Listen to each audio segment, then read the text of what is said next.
The historic Polish Village neighborhood along Lagrange Street has been the focus of various revitalization efforts over the years. Yeah, so one local group that launched a project in the area is now facing financial challenges and is looking to sell. Tatiana Cash spoke with the ministry behind the effort. So good morning to you, Tatiana. What can you tell us?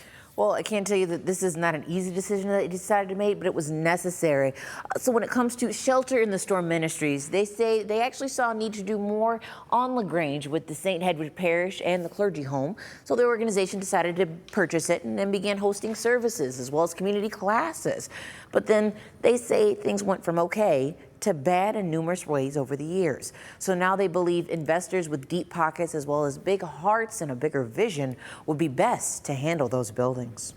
This is such an important location. A lot of folks' parents and grandparents went to this church. I used to walk past this church sometimes going to the 7-Eleven that used to be on Lagrange. I used to, come out here during the Polish festival. Fond memories are in full supply for this historic neighborhood. However, the ability to turn a fruitful past into a thriving future isn't easy. Thomas Nash and Shelter in the Storm Ministries learned this the hard way when purchasing the historic St. Hedwig Church and Clergy home from the Catholic Diocese in 2017. It was empty over 5 years when we first took hold of the property, and it was just something that we seen and we knew it was going to be plus not just for us but for the community as well.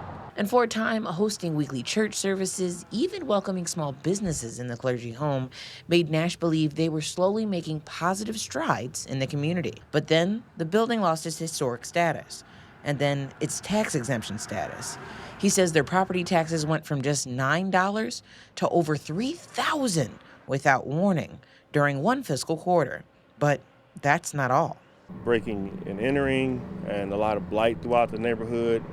Things like that can affect not just the ministry, but also people's feeling safe as far as coming to the location. Thus, church attendance thinned. Nash says eventually they moved services out of the church in 2023. Debts began piling up, and in addition to the taxes, the church needs costly repairs, ranging from $75,000 to $125,000. In 2024, the ministries had to just leave the property altogether, making it once again one big empty building, but now with a big bill. Family friend and realtor Shannon Craig says she jumped to help. It's just unfortunate that the events have turned the way that they have, and they're almost, in a sense, forced to sell at this point. The listing price? A little over $69,000. Craig says vandalism, necessary repairs, and the area have made it a hard sell. But both she and Nash still have hope the right person hears their call to have open eyes to possibility. Now, I did speak with Lucas County Auditor Kaylee Moline about this tax-exempt status, and she says it's actually a two-pronged situation because paperwork has to go to both the county as well as state entities, and it can be a painstaking and weeks-long process. Nash says that they've been fighting for years to get the status back, but between the status, the neighborhood's blight, the vandalism, outside help is desperately needed. For more information, we do have information on our website at WTOL.com. Tatiana Cash, WTOL 11.